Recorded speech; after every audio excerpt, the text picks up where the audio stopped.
Hello, I'm Reverend Ruth Van Lillian. Welcome to the Unitarian Universalist Fellowship of the Emerald Coast. We are a covenantal community founded on loving kindness and a common devotion to our free faith. We recognize all the earth as sacred ground, and we welcome each other into this virtual space. We especially welcome those visiting with us today. We are so glad you are here. We invite you to check our website and Facebook page to learn more about us. We hope to touch hearts, teach minds, challenge spirits, and comfort souls. May you find refreshment and restoration in our service today.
We light this chalice today as a people dedicated to personal growth. May it burn away the oppressions that we've been taught and glow instead with the humility of learning. May it reignite our dreams for a better world and kindle our joy for simple living. May its warmth extend out into the forgotten alleyways of exclusion and bring us home to love, to welcoming, and to all the challenges, the questions, and the blessings of this beautiful path to becoming a beloved community.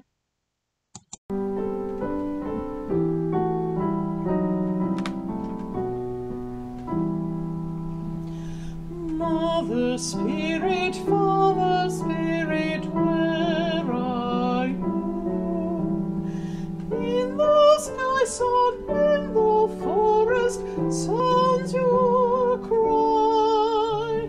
What to give you, what to call you, what am I? Many drops are in the ocean, deep and wide. Sunlight bounces off the ripples to the sky. What to give you, what to call you, who am I? Mother Spirit, Father Spirit, take our hearts. Take our breath and let our voices sing our parts.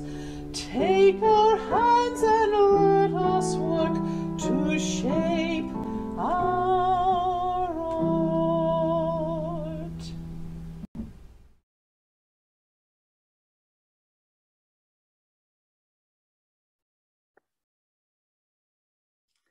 Hello.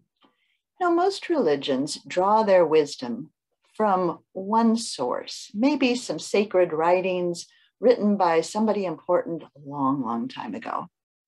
But UUs draw our wisdom from many different sources, which Reverend Ruth is going to be talking about today and in weeks to come. One of those sources is each other and our own experience. And when I was thinking about this, where wisdom comes from, I thought of this book. It's called The Boy, the Mole, the Fox, and the Horse. You can see it's a really fat book, but not to worry, there's very little on each page. And it's kind of odd in that you can open it at any point and start reading, and the wisdom will just blow you away. So here we go. It starts with a boy, and it looks like a blob, but it's actually the mole. Hello. I'm so small, said the mole. Yes, said the boy, but you make a huge difference. What do you want to be when you grow up? Kind, said the boy. Isn't that just enough wisdom right there? What do you think success is? Asked the boy. To love, said the mole. Oh, look what comes along next. Cake. Well, hello. Do you have a favorite saying? Asked the boy. Yes, said the mole. What is it? If at first you don't succeed, have some cake. I see. Does it work? Every time. And he takes a little taste, but then he dives in the middle and eats the whole side, and pretty soon he's eaten the whole thing. I got you a delicious cake, said the mole. Did you? Yes. Where is it? I ate it, said the mole. Oh, but I got you another. Did you? Where is that one? The same thing seems to have happened. And we'll go on to another bit of wisdom. What do you think is the biggest waste of time? Comparing yourself to others, said the mole. I wonder if there's a school of unlearning. It's a hard one to unlearn, comparing ourselves to others. Most of the old moles I know wish they had listened less to their fears and more to their dreams. What is that over there? It's the wild, said the mole, but don't fear it. Imagine how we would be if we were less afraid. And a new friend is coming along. I'm not afraid, said the mole. If I wasn't caught in this snare, I would kill you, said the fox. But if you stay in that snare, you will die, said the mole. So the mole chewed through the wire with his tiny teeth. He was being brave. One of our greatest freedoms is how we react to things. We can't choose what happens, but we can always choose how we react. Look what the fox did. Drew a heart with his footprints in the snow. I've learned how to be in the present. How? Asked the boy. I find a quiet spot and shut my eyes and breathe. That's good. And then? Then I focus. What do you focus on? Cake. Maybe it doesn't matter what you focus on, just to relax and let your mind go blank and focus on anything can be relaxing. Isn't it odd? We can only see our outsides, but nearly everything happens on the inside. Be careful not to fall. There he goes. But the fox rescues him. So much beauty. We need to look after it. Being kind to yourself is one of the greatest kindnesses, said the mole.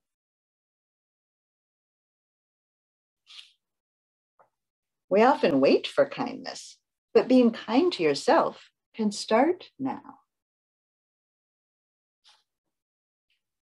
Often the hardest person to forgive is yourself. Sometimes I feel lost, said the boy. Me too, said the mole, but we love you, and love brings you home. I think everyone is just trying to get home, said the mole. Oh, hello. Someone new. Doing nothing with friends is never doing nothing, is it? Asked the boy. No, said the mole. They find a lot of nothings to do, but it's always valuable. You fell, but I've got you. Everyone is a bit scared, said the horse, but we are less scared together. Tears fall for a reason. They're your strength, not weakness. What is the bravest thing you've ever said? Asked the boy. Help, said the horse. It can be a really hard one to say. When have you been at your strongest? Asked the boy. When I have dared to show my weakness. Asking for help isn't giving up, said the horse. It's refusing to give up.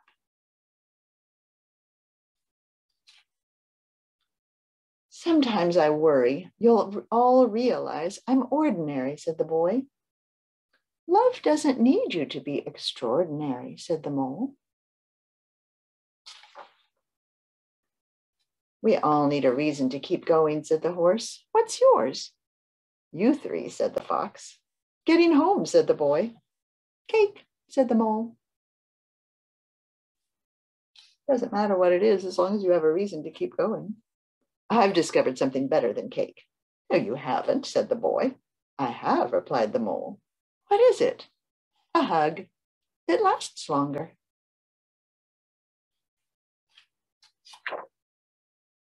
Nothing beats kindness, said the horse. It sits quietly, beyond all things. Sometimes, said the horse. Sometimes what? Asked the boy. Sometimes just getting up and carrying on is brave and magnificent. Amen to that. How do they look so together and perfect, said the boy, looking at those two swans swimming so smoothly on the water. There's a lot of frantic paddling going on beneath, said the horse. The greatest illusion, said the mole, is that life should be perfect. It never is. Is that the moon? Asked the boy. It's a teacup stain, said the mole. And where there's tea, there's cake. Be curious. Life is difficult, but you are loved. So you know all about me? Asked the boy. Yes, said the horse. And you still love me? We love you all the more. Sometimes I think you believe in me more than I do, said the boy. You'll catch up, said the horse. Believing in yourself is really important. The fox really never speaks, whispered the boy. No, and it's lovely he is with us, said the horse. To be honest, I often feel I have nothing interesting to say, said the fox. Being honest is always interesting. There's something I haven't told you, said the horse.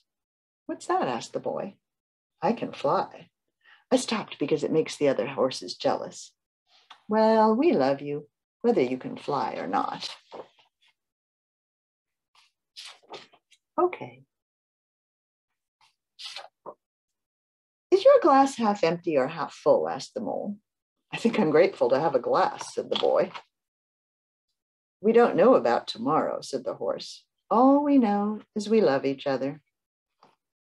When the dark clouds come, keep on going.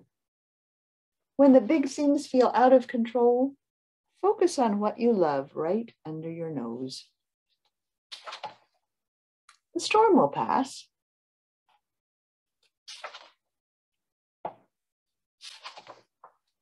We have such a long way to go, sighed the boy. Yes, but look how far we've come. Sometimes I want to say I love you all, said the mole, but I find it difficult. Do you, said the boy. Yes, so I say something like, I'm glad we are all here. Okay, said the boy, I'm glad we are all here. We are so glad you are too. What's your discovery, your best discovery, asked the mole. That I'm enough, just as I am, said the boy. I've realized why we are here, whispered the boy. For cake, asked the mole. To love, said the boy. And be loved, said the horse. What do we do when our hearts hurt, asked the boy. We wrap them with friendship, shared tears and time, till they wake hopeful and happy again. Do you have any other advice, asked the boy. Don't measure how valuable you are by the way you are treated. Always remember you matter, you're important, and you are loved. And you bring to this world what things that no one else can. Home isn't always a place, is it? Thank you. Now that tiny little book has enough wisdom to last a lifetime. And there are so many other sources. Keep looking for them and enjoy.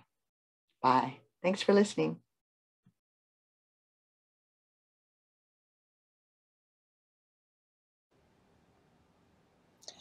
As we consider the joys and the concerns of our friends in our fellowship and of our larger community, let us spend a few moments of silence, and then I will close us with an adaptation of A Bouquet of People by Claire Feingold Thorin.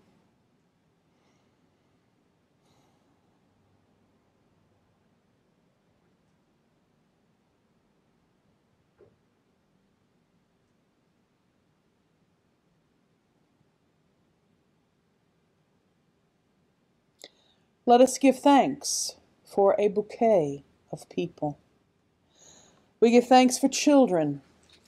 Like tulips and iris, they multiply around us, making the world ever more filled with color, beauty, and new life.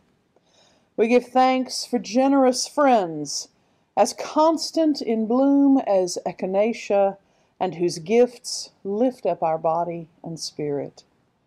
We give thanks for feisty friends, as indomitable as geraniums, and for continuous friends who, like bittersweet and ivy, hold on and never let go, and can never be gotten rid of. For crotchety friends as prickly as rose bushes. For surprising friends who at first glance seem dour, and then blossom into joy as quickly as forsythia. For funny friends, silly as snapdragons, and serious friends, complex as chrysanthemums. For comfortable friends, their generous presence as soothing as the sweet smell of lilacs. For stormy weather friends, who stand by us in hard times like lily of the valley. For old friends, nodding like sunflowers in the evening time, and young friends coming on fast as flocks. And finally, for forget-me-not friends, gone but never forgotten, their beauty lives on in their memories. For this bouquet of people who brighten our lives, each in their own way, we give thanks to the source of all love. Amen. Shalom. Blessed be.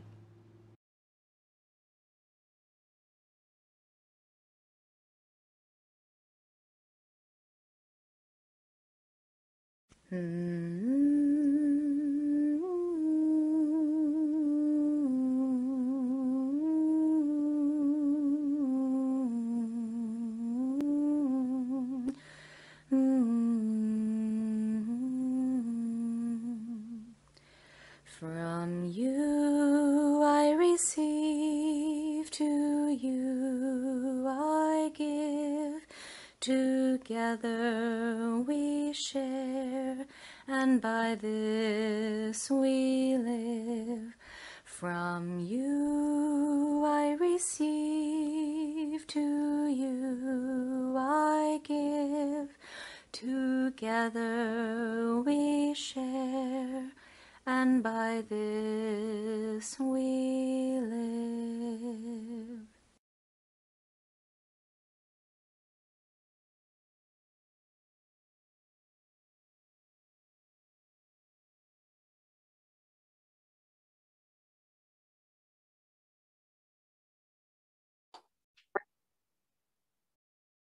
Our fellowship and our community need our financial support. If you're a member or friend, old or new, you can send in your pledge or other contribution by check or online at uufec.com. We also have a tradition that we call Share the Plate. When we're in person at church, the collection plate offering is split between the fellowship and a local charity. During these times of COVID, we're doing the same thing with online donations. They will be split between the fellowship and, for February, a new charity that we're supporting called Youth Village of Fort Walton Beach. Youth Village is a nonprofit childcare center for children ages 3 to 14. They also provide preschool for ages 3 to 5, a before and after school program for kids in kindergarten through 8th grade, and a summer program. They strive to help children acquire a love of learning. Thank you for your generosity.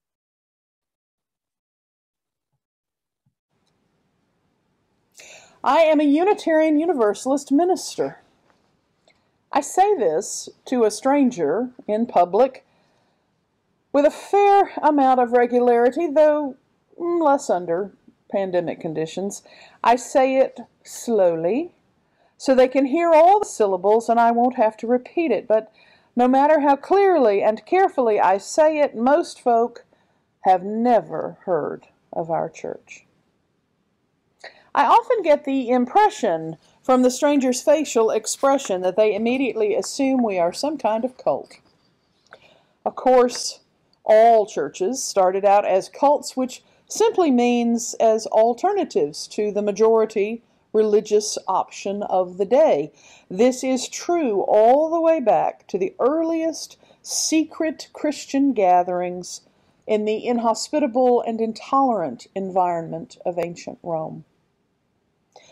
I think it's actually the yous that get us into trouble, whether it's because of the bad press about the Unification Church led by Reverend Moon, or the casual online Universal Life Church where anyone can get ordained as quickly as their credit card clears. The minute people hear the yous, they become suspicious. If the conversation shows promise of continuing, I quickly add that our denomination goes back to the Puritans. Everybody has heard of Puritans. Unfortunately, this may give the wrong impression that we are extremely conservative to the point of oppression. Think Scarlet Letter. So I'll add something like, actually, we're descended from the heretics that the Puritans kicked out. At this point, I may have lost my listener in the cause for clarity. However, if they're still hanging in there, I'll go on to my elevator speech, which involves wet weather gear. We are a kind of umbrella church. We welcome all life-affirming faiths under our umbrella. If my hapless stranger is still paying attention, this may get a raised eyebrow or two. We don't require any creeds for membership. We don't all have to believe the same thing. We just have to agree enough on what really matters to build a community that is personally sustaining and empowering. We focus a lot on how to make the world better. Understanding what it means to be Unitarian Universalist requires some understanding of what we call the living tradition. Traditions are practices repeated with some regularity in specific contexts, which give some special meaning to those environments and the people connected to them. In many households in our country, it is a tradition to put up and decorate a tree inside the home in December. In Fort Walton Beach and other popular vacation venues, it is apparently traditional for students to arrive en masse, get drunk, and run around the beach acting like fools during spring break. And the Omicron variant is not likely to slow down the honoring of this tradition. In almost all Unitarian Universalist churches, it is traditional to light the sanctuary chalice toward the beginning of the Sunday service. In many of the congregations, it is also traditional to light a candle from the flame or drop a pebble in the water in celebration of a joy or in concern for a challenge or crisis. A living tradition is one that is dynamic and still evolving. A living tradition is one that adapts and grows and expands. A living tradition is open to new and ongoing revelation.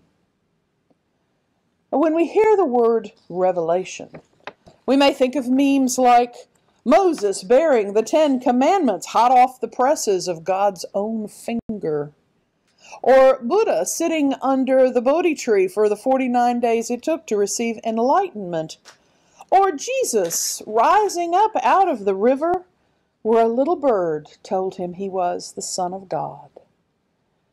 However, most revelation doesn't come with grand supernatural trappings. Revelation can happen anywhere, to anyone, under many different circumstances. Many a revelation has taken place on a mountaintop, but there have been far less aesthetically pleasing locations for the receiving of life-changing wisdom. John Wesley, founder of Methodism, found his heart strangely warmed on the rough seas of a return voyage from the colonies back to England after struggling with seasickness and general depression over his failing ministry. My favorite location for revelation was confirmed in an article published in the Sydney Morning Herald in October of 2004. From Wittenberg, German archaeologists have discovered the lavatory on which Martin Luther wrote the 95 Theses that started the Protestant Reformation. Luther frequently alluded to the fact that he suffered from chronic constipation and spent much of his time in contemplation in the lavatory. Experts say they have been certain for years that the 16th century religious leader wrote the groundbreaking theses while on das Klo, as the Germans call it.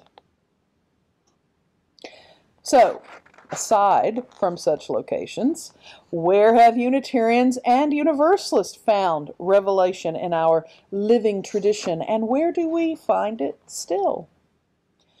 We currently affirm and promote 6 sources of such revelation, which are listed in our hymnals right below our 7 principles.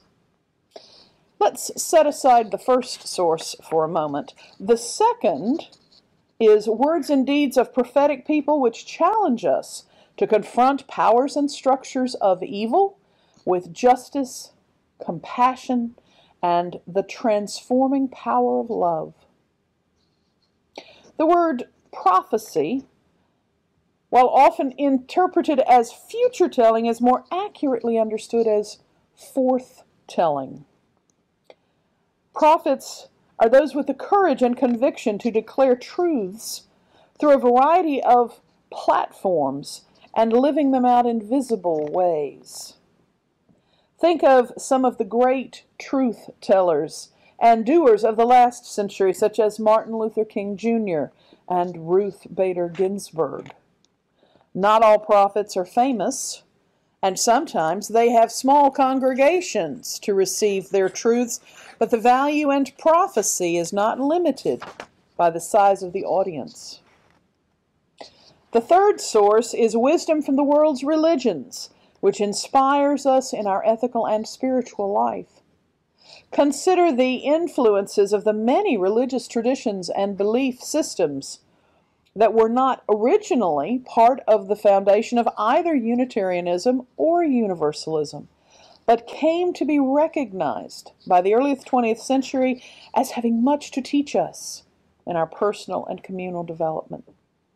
How many UUs have embraced teachings from Taoism, Buddhism, Hinduism, Islam, Baha'i, and Sikh, among others? Consider the popularity of meditation and vegetarianism, both of which come largely out of such religious traditions. I am beginning to think that the real Unitarian Universalist communion meal is hummus and coffee. Jewish and Christian teachings, which call us to respond to God's love by loving our neighbors as ourselves, is the fourth source. While UUs are somewhat ambivalent about the value of this source of wisdom, we are inescapably connected to a Christian heritage which traces its origin all the way back over 2,000 years to a Jewish rabbi and prophet known as Jesus of Nazareth. The emphasis is placed on this source in worship and teachings, and sometimes varies considerably from congregation to congregation. And the deepest value of love of one another and all that really means, including the very foundation of our concept of justice, is part of our DNA and worth ongoing exploration. The fifth source is humanist teachings, which counsel us to heed the guidance of reason and the results of science, and warn us against idolatries of the mind and spirit. Many UUs identify with this source very strongly, and some so much so that they question the value of any of the others. Humanism, like many philosophies and theologies, encompasses a spectrum of beliefs and assertions. There are both religious and non-religious humanists. And one of the real beauties of humanism is that belief in a deity is peripheral to believing and practicing the tenets of this faith. As a skeptical theist myself, I find much to stimulate and celebrate in humanist teachings about humanity's strengths and weaknesses, the implications of scientific discoveries and achievements, and the largely optimistic view that human beings are capable of envisioning a future worth working toward. The sixth and most recently recognized source of wisdom in Unitarian Universalism is spiritual teachings of earth-centered traditions which celebrate the sacred circle of life and instruct us to live in harmony with the rhythms of nature. There are at least two perspectives to consider here. One is a recognition of historically marginalized native religious beliefs and practices that are kept alive in small enclaves around our country and across the world. These are precious but sadly frequently misunderstood belief systems within undervalued and mistreated ethnic groups. The second is the reclaiming of religious practice from now extinct cultures and the adopting of those practices in a kind of forensic theological adaptation. I have powerful memories of my seminary explorations of goddess worship and earth-centered practices, which still influence my personal spirituality. Now, with a biblical first shall be last approach, let's look at the first source. Direct experience of that transcending mystery and wonder, affirmed in all cultures which moves us to a renewal of the spirit and an openness to the forces which create and uphold life. You simply cannot argue with personal experience. I know a person who told me they were abducted by aliens and sent back to Earth to share the good news. I've met a guy who believes he is the reincarnation of Jesus. I myself have experienced a Wesleyan-style, heart-warming experience, a phenomenon which I interpreted as a visceral manifestation of my encounter with the divine presence. Many a mental health professional would look at these stories, shake their heads, and ask about schizophrenia, self-delusion, and possibly heartburn. However, as skeptical as UUs can be, we also believe in everyone's freedom to interpret their own religious and spiritual experiences and live out of those interpretations with integrity, as long as they don't force these revelations on everyone else. We hold the individual search for truth and meaning as a sacred right, even if we don't get it. We don't have to understand it. We just have to respect it and make room for it. We are the umbrella church, after all, which welcomes and shelters all life-affirming religious and spiritual beliefs. Reverend Kathleen Rollins wrote a book with her husband, the Reverend Wayne Arneson, called Worship That Works, about the vast diversity of UU belief and spiritual practice and how worship design can effectively make space to celebrate it all. About the sources, she writes, throughout history, we have moved to the rhythms of mystery and wonder, prophecy, wisdom teachings from ancient and modern sources, and nature herself. The search for truth and meaning is about continual personal exploration and discovery. Unitarian Universalists recognize these sources of wisdom and tradition, which both lay the foundations for our diverse beliefs and offer ongoing inspiration and enlightenment to all of us as we journey individually and collectively. I will close with the prophetic words our youngest inaugural poet, Amanda Gordon, shared last year. May they inspire and challenge us in this new creation. This is the era of just redemption. We feared at its inception. We did not feel prepared to be the heirs of such a terrifying hour. But within it, we found the power to author a new chapter, to offer hope and laughter to ourselves. So while once we asked, how could we possibly prevail against catastrophe? Now we assert, how could catastrophe possibly prevail over us? We will not march back to what was, but move to what shall be. Amen. Shalom. Blessed be.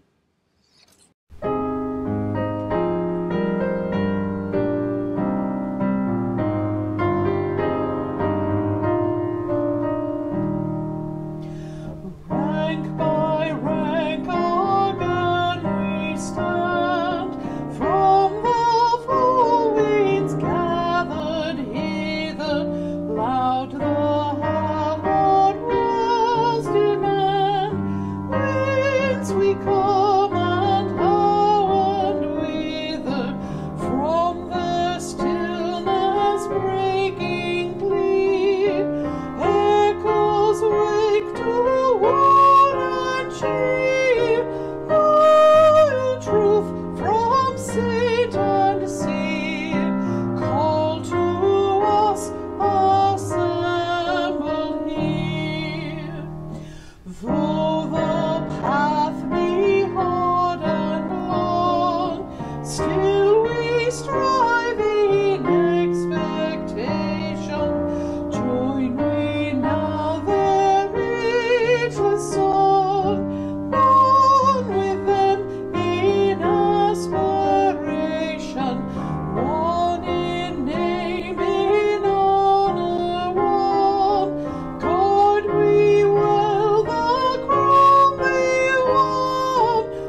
Friends, thank you for your witness to all that exists on the margins.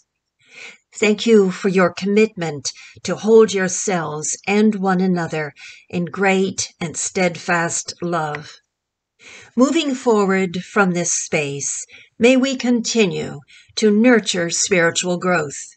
May we continue to travel along the winding pathways to healing from whatever brokenness we individually and collectively hold, knowing that we do not journey this path alone.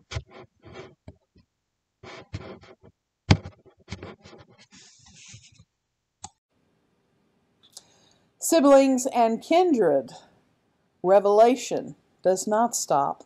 It is ongoing in our living tradition. Let us be motivated to live out of that. Let us go in peace. Amen. Shalom. Blessed be.